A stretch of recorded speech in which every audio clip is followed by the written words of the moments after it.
முக்கிய செய்திகள். கொடுத்த வாக்குறுதிகளை காப்பாற்றாத பெரிய கட்சிகளை மக்கள் தூக்கி எறிய வேண்டும். கேப்டன் விஜயகாந்த் வேண்டுகோள்.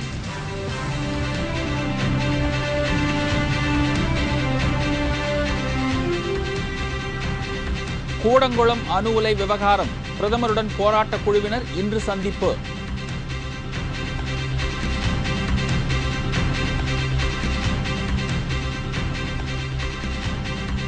எம்ஜிஆருக்கு பிறகு தனது சொந்த பணத்தை மக்களுக்கு செலவிடும் ஒரே தலைவர் கேப்டன் விஜயகாந்த் தான். திருமதி பிரேமலதா விஜயகாந்த் பேச்சு.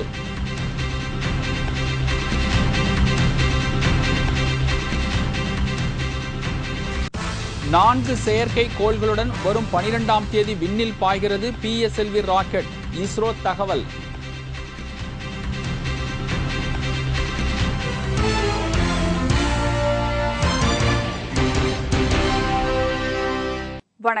வணக்கம். விரிவான செய்திகள். கொடுத்த வாக்குறுதிகளை நிறைவேற்றாத பெரிய கட்சிகளை வாக்குரிமை என்னும் துருப்புச்சீட்டை பயன்படுத்தி மக்கள் தூக்கி எறிய வேண்டும் என்று கேப்டன் விஜயகாந்த் கேட்டுக் கொண்டுள்ளார்.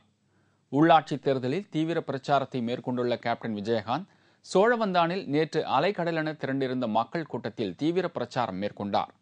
அப்போது பேசிய கேப்டன் விஜயகாந்த் ஊழலுக்கு ஊற்றுக்கண்ணாக விளங்கும் ஆணிவேரை அடையாளம் கண்டு மக்கள் களையெடுக்க வேண்டும் என்றும் அதற்கு ஆயுதமாக உள்ளாட்சி தேர்தலை மக்கள் பயன்படுத்திக் கொள்ள வேண்டும் என்றும் கேப்டன் கேட்டுக்கொண்டார். அது மாதிரி ஆணிவேரை பிடுங்க.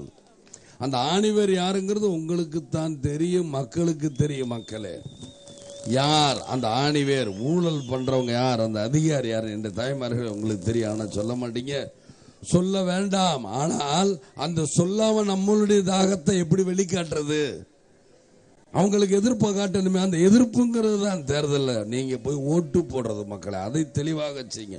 ஓட்டு போட்டு அந்த எதிர்ப்பை காட்டினா அடுத்த கட்சிக்காரங்களுக்கெல்லாம் பயம் வரும். அதைத் தொடர்ந்து கரூரில் பிரச்சாரம் மேற்கொண்ட கேப்டன் விஜயகாந்த் அங்கு நிலவும் மணல் கொள்ளை குறித்து கவலை தெரிவித்தார்.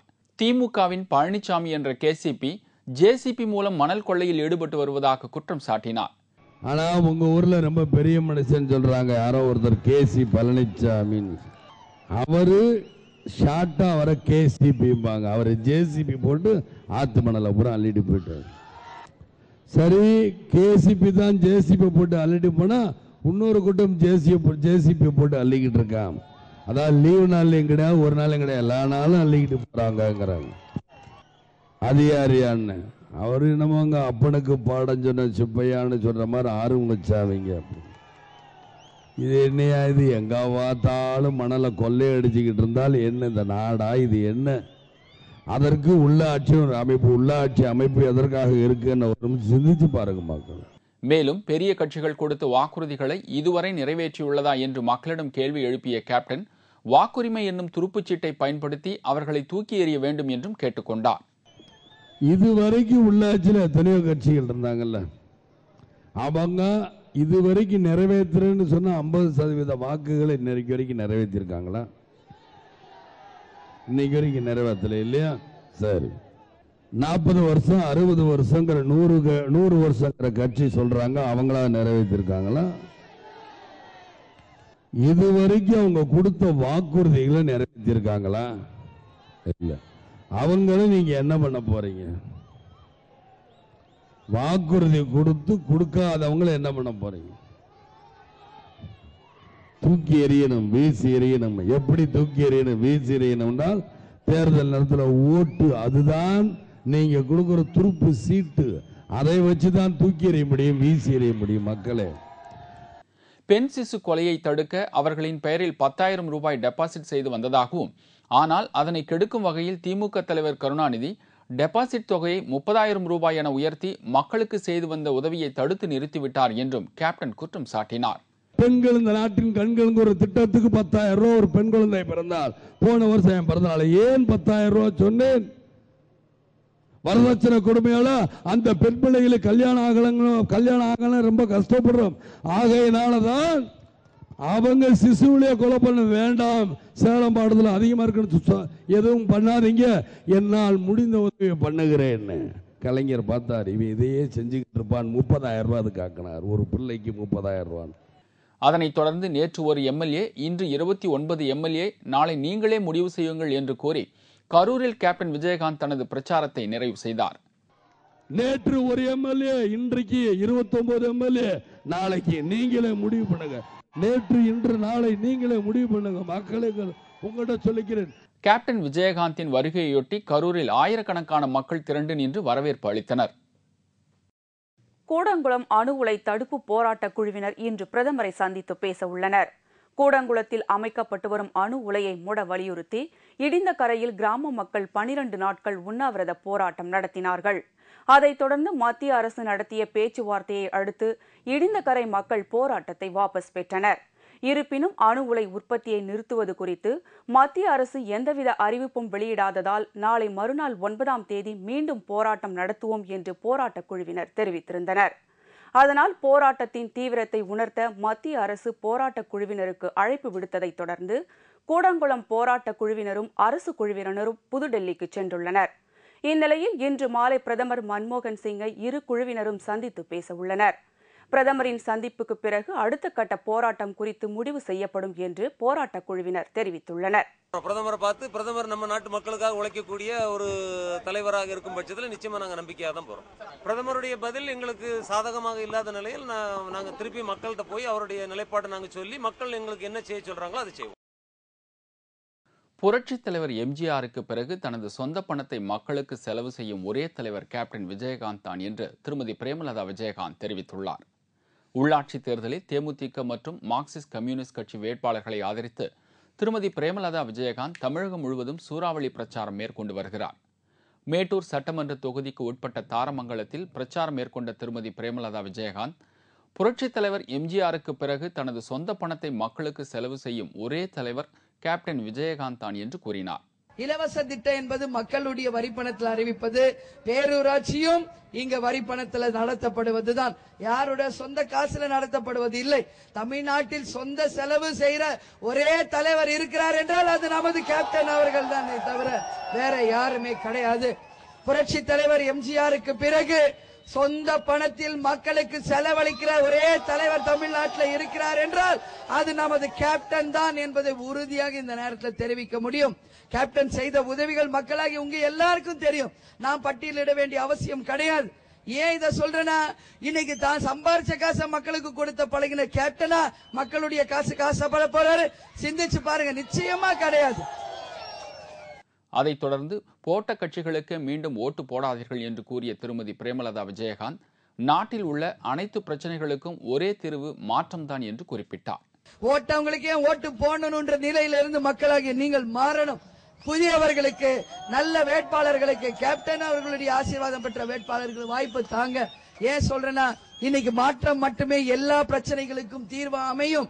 எனவே மக்களாகிய நீங்கள் இளைஞர்களுக்கு வாய்ப்பு தாருங்கள், படித்தவர்களுக்கு வாய்ப்பு தாருங்கள், புதியவர்களுக்கு வாய்ப்பு தாருங்கள்.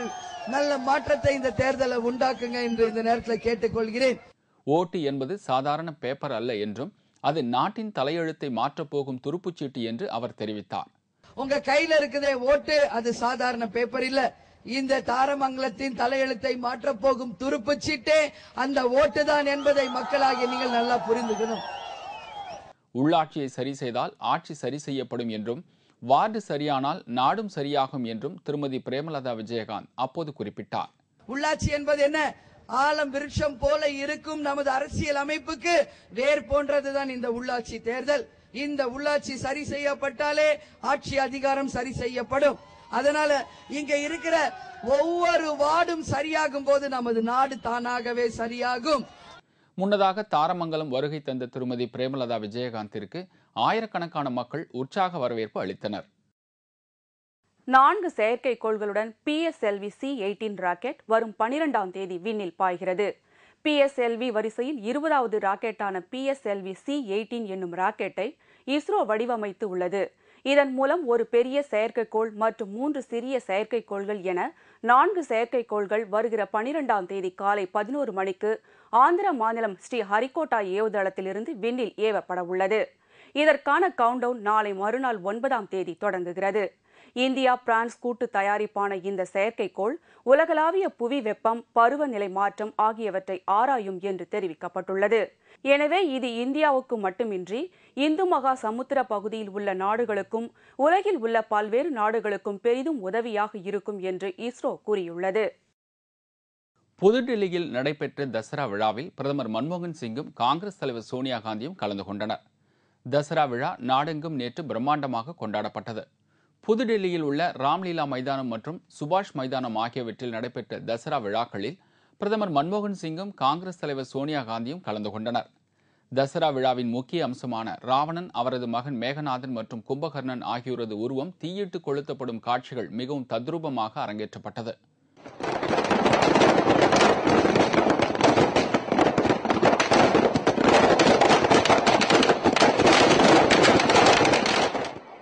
இவ்விழாவை காண ஏராளமானோர் வந்திருந்தனர். காங்கிரஸ் தலைவர் சோனியா காந்தி அறுவை சிகிச்சைக்கு பின்னர் கலந்து கொள்ளும் 2வது நிகழ்ச்சி இது என்பது குறிப்பிடத்தக்கது. தெலுங்கானா விவகாரம் குறித்து விவாதிப்பதற்கு ஆந்திர மாநில ஆளுநர் நரசிம்மனுக்கு மத்திய அரசு அழைப்பு விடுத்துள்ளது. ஆந்திராவில் தனி தெலுங்கானா மாநிலம் விவகாரம் மீண்டும் விஸ்வரூபம் எடுத்துள்ளது. கடந்த 2 வாரங்களுக்கும் மேலாக மாநிலத்தின் பல பகுதிகளில் தொடர் போராட்டங்கள் நடைபெற்று வருகின்றன. தெலுங்கானா பகுதியைச் சேர்ந்த அனைத்து கட்சி பிரதிநிதிகளும் டெல்லியில் முகாமிட்டுள்ளனர். இதற்கிடையே இந்த விவகாரம் குறித்து ஆலோசிப்பதற்கு ஆந்திர ஆளுநர் நரசிம்மனுக்கு மத்திய அரசு அழைப்பு விடுத்துள்ளது. இதைத் தொடர்ந்து அவர் இன்று டெல்லி சென்று பிரதமர் மன்மோகன் சிங், உள்துறை அமைச்சர் சிதம்பரம் ஆகியோரை சந்திப்பார் என்றும், ஆந்திராவில் தற்போது உள்ள அரசியல் சூழ்நிலை குறித்து அவர் அறிக்கை அளிப்பார் என்றும் அரசியல் வட்டாரங்கள் தெரிவிக்கின்றன. காஷ்மீரில் தேசிய மாநாட்டு கட்சி தொண்டர் உயிரிழந்த சம்பவம் தொடர்பாக தனது பதவியை ராஜினாமா செய்யும் பேச்சுக்கே இடமில்லை என்று அந்த மாநில முதல்வர் உமர் அப்துல்லா தெரிவித்துள்ளார். காஷ்மீர் மாநிலத்தில் தேசிய மாநாட்டு கட்சியை சேர்ந்த சயித் முகமது யூசுப் என்ற 61 வயதுக்காரர் போலீஸ் காவலில் உயிரிழந்தார். இது அந்த மாநிலத்தில் பெரும் சர்ச்சையை ஏற்படுத்தியுள்ளது. இந்த விவகாரம் தொடர்பாக முதல்வர் உமர் அப்துல்லா தனது பதவியை ராஜினாமா செய்ய வேண்டும் என்று எதிர்க்கட்சியினர் வலியுறுத்தி வருகின்றனர். இந்நிலையில் நேற்று செய்தியாளர்களை சந்தித்த உமர் அப்துல்லா இந்த விவகாரத்தில் தான் தவறு ஏதும் செய்யவில்லை என்பதால் பதவியை ராஜினாமா செய்யும் பேச்சுக்கே இடமில்லை என்றும், நீதி விசாரணையில் உண்மைகள் விரைவில் வெளிவரும் என்றும் தெரிவித்தார். இந்தூர் அருகே பட்டாசு தொழிற்சாலையில் ஏற்பட்ட தீ விபத்தில் 7 பேர் பரிதாபமாக பலியானார்கள். மேலும் 4 பேரின் நிலை கவலைக்கிடமாக உள்ளது. இந்தூர் மாவட்டம் முல்தானி நகரில் உள்ள பட்டாசு தொழிற்சாலை ஒன்றில் நேற்று திடீரென தீப்பிடித்தது. மேலும் பட்டாசு தொழிற்சாலைக்கு அருகில் இருந்த அடுத்தடுத்த 4 வீடுகளுக்கும் தீ பரவியது.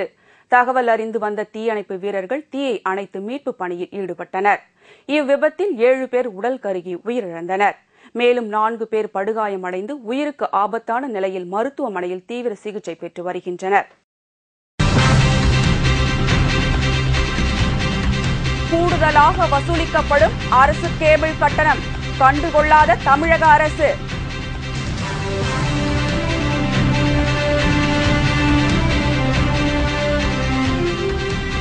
சூரத்தில் நடைபெற்ற நவராத்திரி விழா, பாலிவுட் நடிகைகள் நடனமாடி கொண்டாட்டம் மற்றும் பல செய்திகள் விளம்பர இடைவேளைக்கு பிறகு.